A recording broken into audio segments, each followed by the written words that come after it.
This week on Viewpoints. To think that New York, since 1790, has been the largest city in the country, remains the largest, but there's a reason for that. The timeless allure of this East Coast city.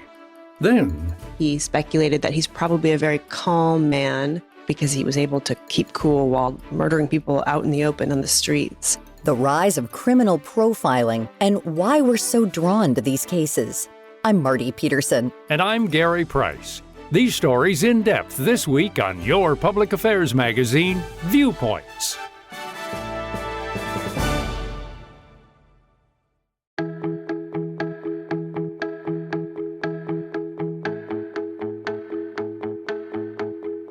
Stand at the edge of the Hudson River today, and it's hard to imagine just what it looked like 4 centuries ago. No bridges or skyline, just open water and wild shoreline.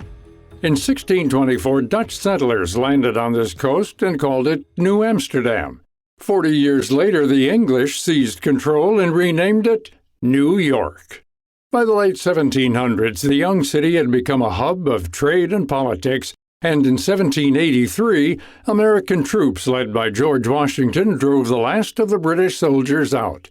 From there, the metropolis began to grow at a staggering pace.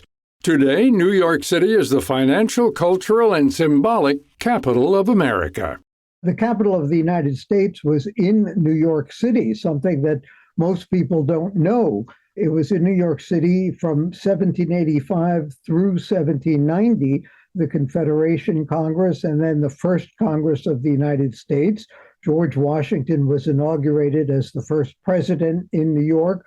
The first Congress met in New York. The first freedoms were enacted in New York. The Bill of Rights that we now know of as that. And people just forget that our history has sort of been hijacked by places like Philadelphia, like Boston, certainly like Washington, D.C. That's Sam Roberts, a longtime journalist for the New York Times and the author of the book The New Yorkers, 31 Remarkable People, 400 Years, and the Untold Biography of the World's Greatest City. Roberts says that many Americans, even New Yorkers themselves, don't really know the full extent of the city's interesting history. Once figured out with a couple of demographers that as many as 1 billion people have lived in New York from the very beginning. Unfortunately, we don't have a good record of the Lenape people, who were the first people who lived in New York for thousands of years before the Europeans came. But when you look at the history of the city, it is a history built by people. The grid system, the system of streets, that rectangular grid that defined development in New York, the buildings, the Empire State Building, that will always be the most iconic building in New York. Again, the Statue of Liberty, which all over the world became this welcoming symbol for immigrants who defined New York. Today, the city is home to more than 8 million residents, and almost 40% were born outside the U.S., according to the New York City Department of Planning. For so many, New York has long represented opportunity, progress, and the idea that if you work hard enough, you can achieve your dreams. Roberts highlights some of the stories of past New Yorkers who followed their dreams and stood up for what they believed in. One such narrative is that of Elizabeth Jennings Graham, an African-American woman who refused to get off a whites-only trolley in 1854. Perfectly well-dressed, perfectly respectable, but it was a whites-only trolley, and she sued. She sued the trolley company. And her lawyer happened to be a man named Chester Arthur, a young lawyer, who would later become the President of the United States. And as I point out in this book, she won her lawsuit in 1854 in Brooklyn Supreme Court. And this was 100 years before Rosa Parks. Nobody knows her name, Elizabeth Jennings, and she won this case, set a precedent that any respectable person, black or white, had every right to ride public transportation. She won a lawsuit, won $225 in damages, which was nearly her annual salary as a teacher. Her courage set a legal precedent and pushed the city into a new era of equality. And she wasn't the only outspoken woman from New York to make a lasting impact. Carmelia Goff was the daughter of Caribbean immigrants and championed women's rights. She was instrumental in reviving a Brooklyn neighborhood that was a vast wasteland in the 1970s, East New York. It was just a bombed out section of the city. And she, with the help of her neighbors, rebuilt that neighborhood, just like the Irish, the Italians, other ethnic groups did in the 19th century. She had the gumption, the guts, the courage, the energy with her neighbors to rebuild that neighborhood. And that's what immigrants are doing today. And immigrants have always done that. And they're doing it all over the United States. And I think that is the spirit of New York, the spirit of America that I wanted to capture in this book, The New Yorkers. And I think she, this woman, Carmelia Goff, is emblematic of that spirit and emblematic of the city of New York. While some New Yorkers come from generational wealth, many others come with nothing and get their foot in the door through any opportunity they can find. Throughout history, some of the biggest names in media, finance, and other sectors have built their empires from the ground up in the Big Apple. One of these titans is a man named James Gordon Bennett, who's largely recognized as the founder of the modern newspaper. He was sort of a madman in his own way, but he really established what was called the penny press in New York. He knew what people wanted to read, and he gave it to them. And what they wanted to read was news. He defined news about ordinary people, whether it was murders, whether it was financial news, whether it was gossip. And he built the New York Herald into a major newspaper.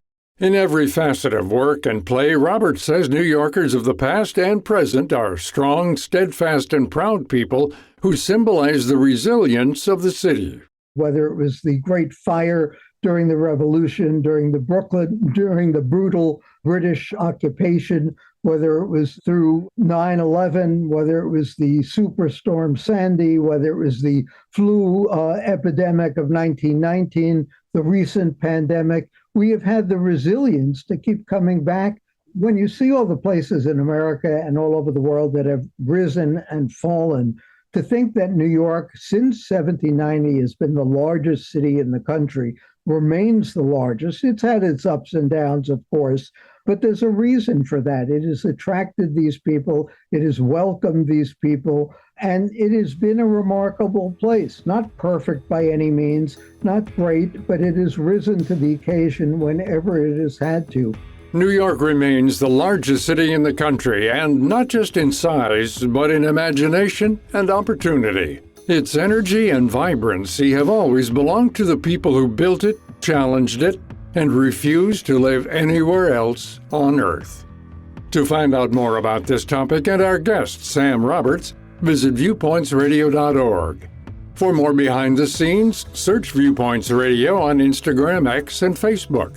Also check out Robert's book, The New Yorkers, 31 Remarkable People, 400 Years, and the Untold Biography of the World's Greatest City, available online and in select bookstores now. This segment originally aired in 2021 and has since been updated. Our writer-producer is Amira Zaveri, our studio manager is Jason Dickey, I'm Gary Price.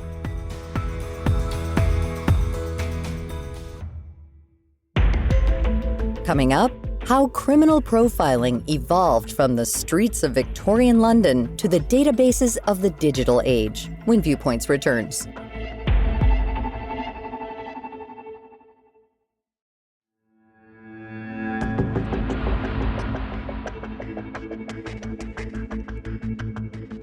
Most of us know the image. A dimly lit FBI office, corkboards lined with mugshots, endless red string connecting dozens of clues.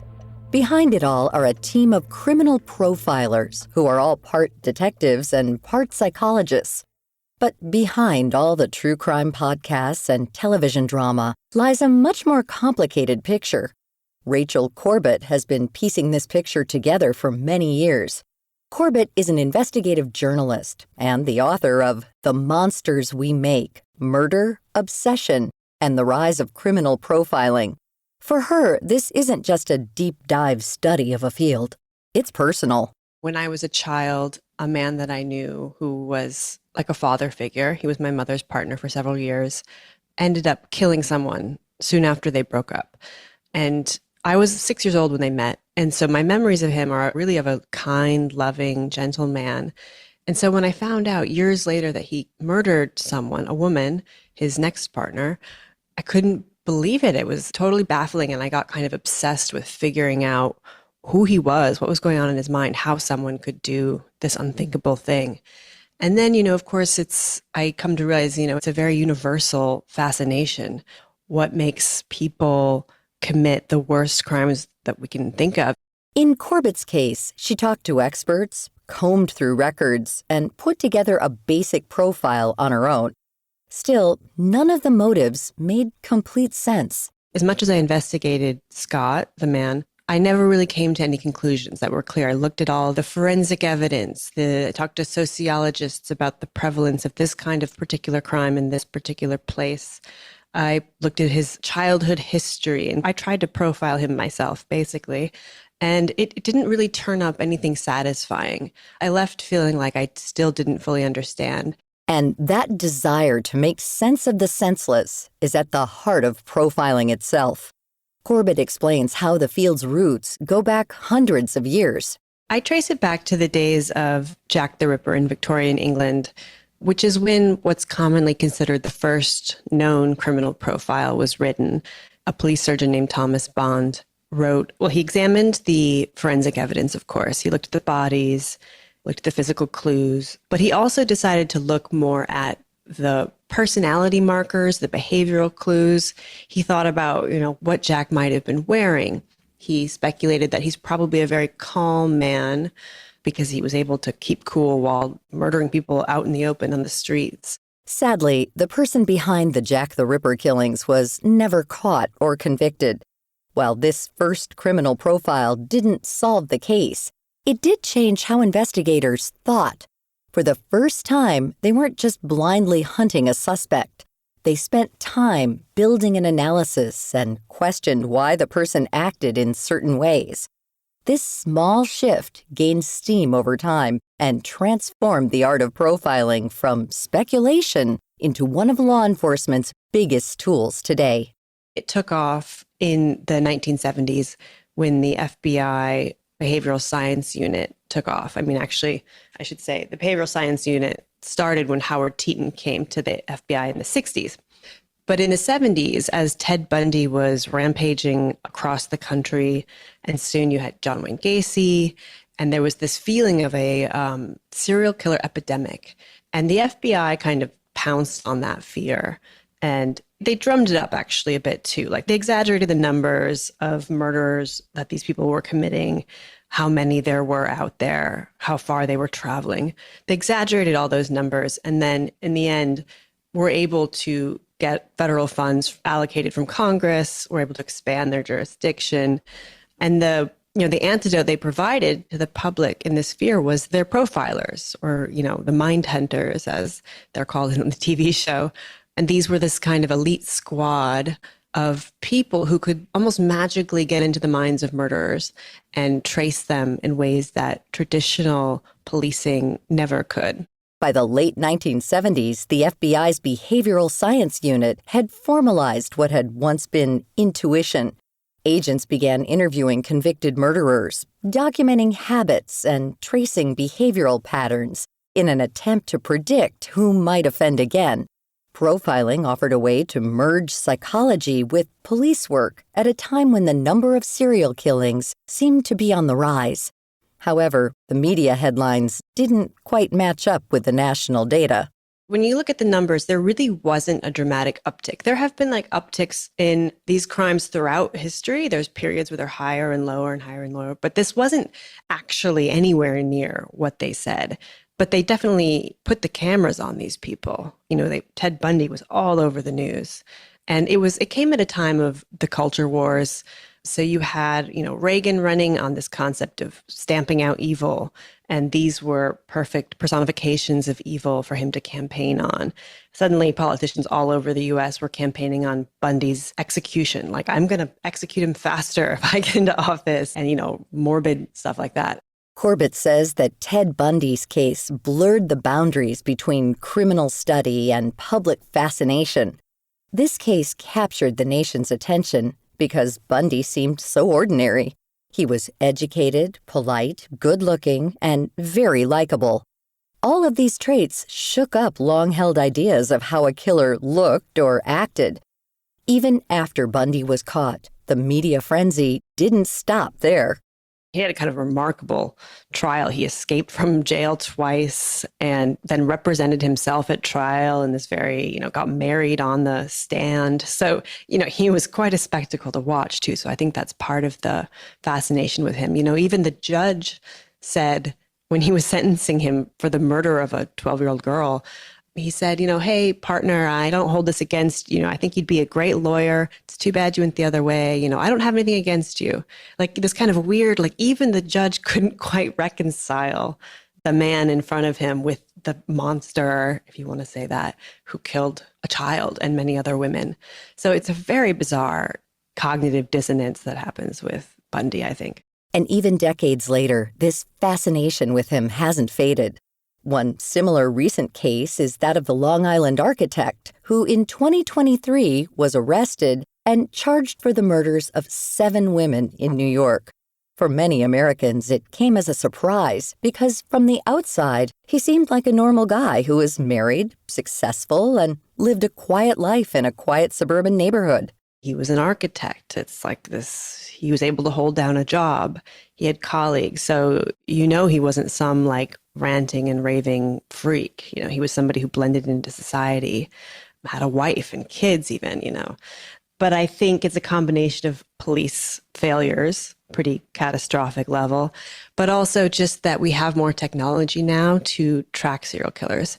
It's very hard to be a serial killer now with cell phone towers and DNA and all the other things we can use to catch people now. Profiling has also evolved, but many of the old biases remain.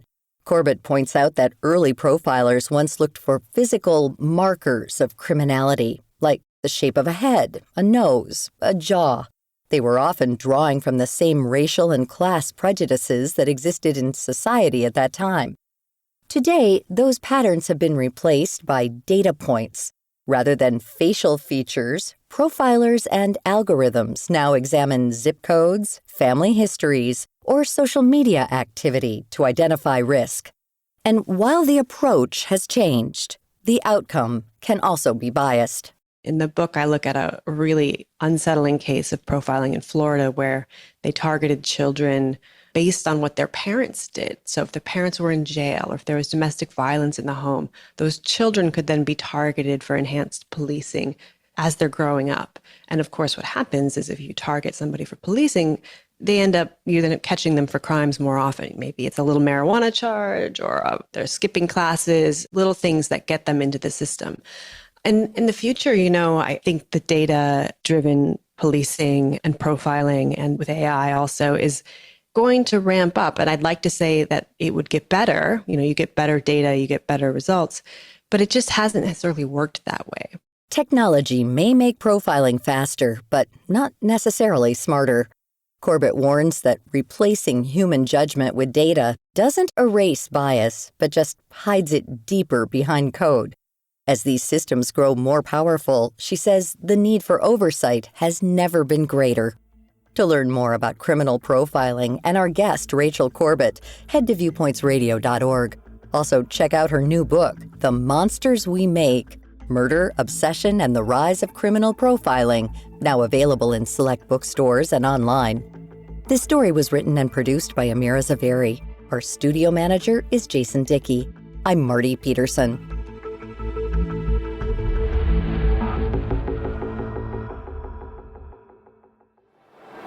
Viewpoints returns in just a moment.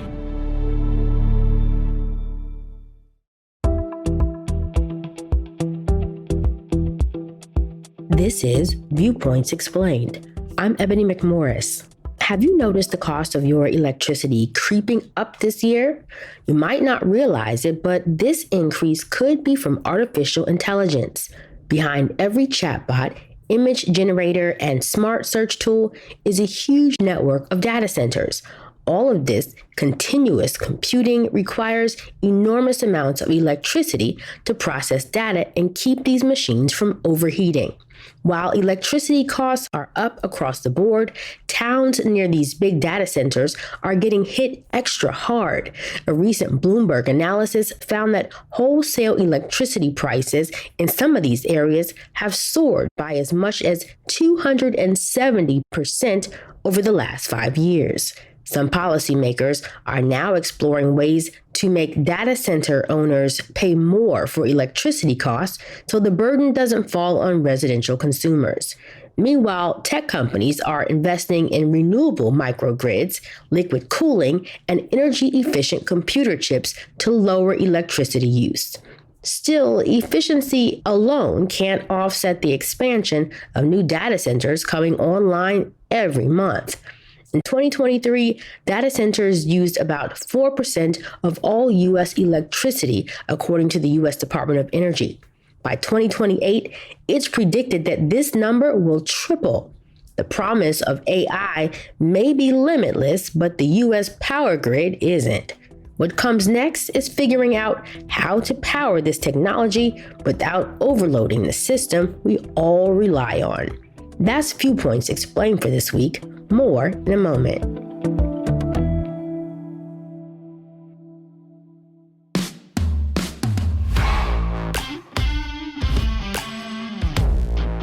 Welcome to Culture Crash, where we examine what's new and old in entertainment.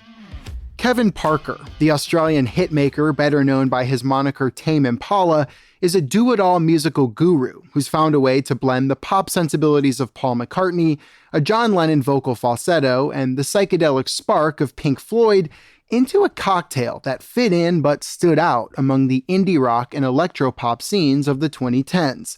His 2015 album Currents is a classic among millennials, with tracks like The Less I Know the Better, Let It Happen, and New Person Same Old Mistakes racking up billions of streams across platforms and dominating Spotify-wrapped Instagram stories even years later. Like all musicians though, Parker's output as Tame Impala is subject to change, and his latest album Deadbeat has drawn some polarized responses across the internet and from critics alike. Lead single End of Summer was noted for its more EDM-forward sounds, while his later singles were widely regarded as fun but less complex than some of his earlier work. And that may be true, but these songs still sound unmistakably like Tame Impala to me. So yes, the album's opener, My Old Ways, uses a head fake start that sounds like a voice note as a way to drop the listener into a vibe that's more dance clubby than anything on Currents. But I disagree that that's necessarily a bad thing, or that an artist should spend their lives chasing the high of their previous work. Parker is a husband and a father, as made clear by Deadbeat's cover, which shows him with his daughter. And his new album isn't steeped in quite as much existential dread and questioning as some of his past work. That's probably by design though, and not a sign of creative decay. A slower, more stripped back and bubbly sound seems to make sense for where he's at in his life.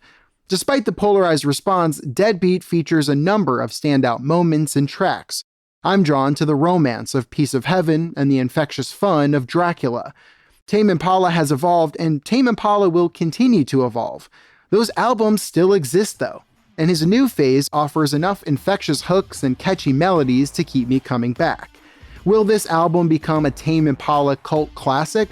I'm not sure, and only time will tell.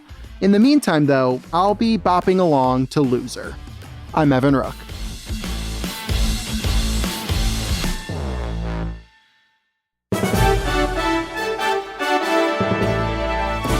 And that's Viewpoints for this week. Follow us on Twitter, Facebook, and Instagram to learn more about upcoming shows and find a library of past programs on Apple Podcasts, Google Play, and Spotify. Plus, you'll always find previous segments and more information about our guests at viewpointsradio.org. Join us again next week for another edition of Viewpoints.